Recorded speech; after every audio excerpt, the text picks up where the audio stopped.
আমার কাছে পার্সোনালি মনে হয় যারা দেশের বাইরে থাকে তাদের কাছে মাছ মাংসের থেকে দেশীয় খাবারগুলো কিন্তু অনেক বেশি প্রিয় হয়ে থাকে এবং তারা সবসময় কিন্তু এই দেশীয় খাবারগুলো বেশি মিস করে থাকে। সো হ্যালো এভরিওয়ান, কেমন আছেন সবাই? আজকে একটা ডেইলি ব্লগ শেয়ার করব, তার সাথে আমাদের বাসায় কে এসেছিল সেই সবকিছু মিলিয়ে একটা ছোট্ট ডেইলি ব্লগ থাকবে। তো ফার্স্টে হচ্ছে সকালবেলা আম্মু এখানে পরোটা রুটি এগুলো ভেজে নিচ্ছিল, তারপর আমি হচ্ছে একটু ডিম ভেজে নিচ্ছিলাম। আমি হচ্ছে এভাবে টমেটো দিয়ে তারপরে পেঁয়াজ কাঁচামরিচ বেশি কিছু দিয়ে ডিমটা ভেজে থাকি। তো ডিমটা না একটু ভেঙে গেছিল, তাই হচ্ছে একদম ঝুরঝুরা বানিয়ে ফেলি। দেন হচ্ছে এখানে চা বানাই পরোটার সাথে খাওয়ার জন্য। তো এই তো ছিল সকালের নাস্তা। তো আমি হচ্ছে সকালে নাস্তা খাই। আমার কাছে না এই যে পরোটা দিয়ে এই যে ডিমের যে ঝুরঝুরিটা অনেক বেশি মজা লাগে। ফার্স্টে হচ্ছে আমি এভাবে করতে চাইনি, এবার ডিমটা ভেঙে গেছিল, তাই হচ্ছে এভাবেই খাই, আর সাথে ছিল চা। তো সেই দিন হচ্ছে আমাদের বাসায় আমার আব্বুর এক ফ্রেন্ড আসে। তো আঙ্কেল হচ্ছে দুবাই থাকে, তো অনেক বছর পর হচ্ছে বাংলাদেশে আসে। তো আঙ্কেল ফার্স্টে আমাদের বলে যে সে কোনো মাছ মাংস খেতে চায় না, একদম দেশীয় খাবারগুলো খেতে চায়।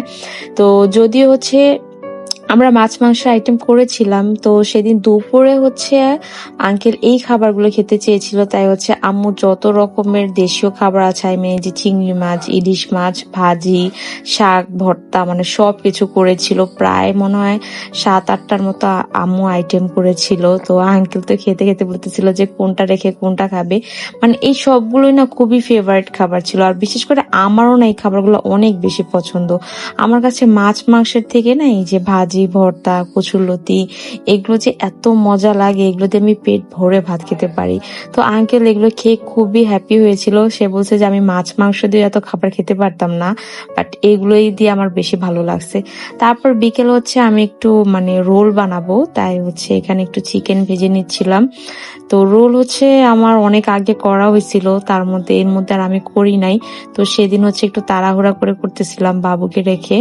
তো মোটামুটি আমি হচ্ছে রোলের ভিতর যে পুরটা থাকে ওইটা হচ্ছে ভেজে ফেলতেছিলাম। এখানে চিকেন তারপর হচ্ছে ক্যারট অনিয়ন সবকিছু একদম দিয়ে ভালোভাবে মিক্স করে নিয়েছি।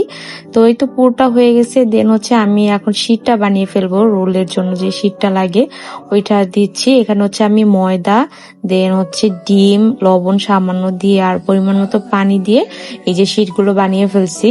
তো তারপরে এই যে রোল বানায় ফেললাম। আমি আর ভিডিও করতে পারিনি ভালোভাবে, শেপটা খুব একটা ভালো আসে নাই, তারপর খেতে মজা ছিল। আম্মু হচ্ছে বলছে যে অনেক নাকি মজা হয়েছে। দেন হচ্ছে একটু চা খেয়ে নিই বিকেল বেলা। দেন দেখলাম আম্মুকে এখানে মিষ্টি বানাতে। আম্মু হচ্ছে হোমমেড মিষ্টি বানাচ্ছিল। মিষ্টিগুলো দেখতে মাশাআল্লাহ যতটা সুন্দর ছিল, খেতেও কিন্তু অনেক মজা ছিল।